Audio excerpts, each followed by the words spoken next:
এখন যে ড্রামাটা চলতেছে, ড্রামা বোঝে নাটক।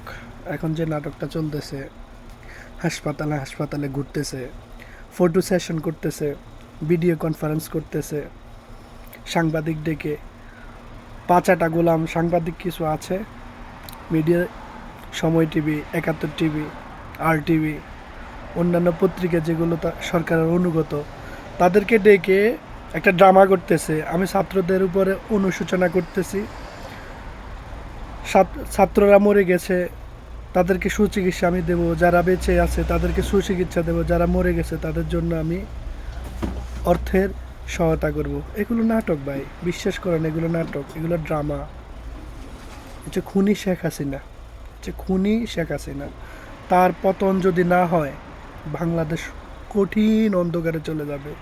বাংলাদেশে সাধারণ মানুষ জীবন ধ্বংস করবে, বাংলাদেশের সম্পদ ধ্বংস করবে।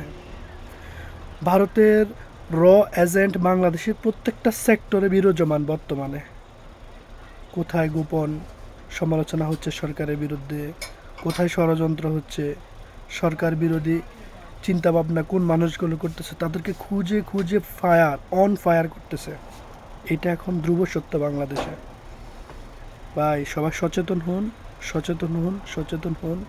এই মাফিয়া সরকারের পতন নিশ্চিত করার জন্য সর্বোচ্চ দিয়ে চেষ্টা করেন ভাই, জীবনের সর্বোচ্চ দিয়ে চেষ্টা করেন। আজ আপনি চেষ্টা করবেন, আপনার প্রজন্ম ভালো থাকবে, আপনার ছেলে সন্তান ভালো থাকবে।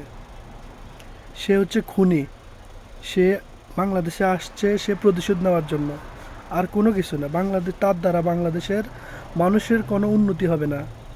ভবিষ্যৎ প্রজন্ম ধ্বংসের দিকে সে ধাবিত করার দীর্ঘ পরিকল্পনা নিয়ে সে বাংলাদেশে আসছে।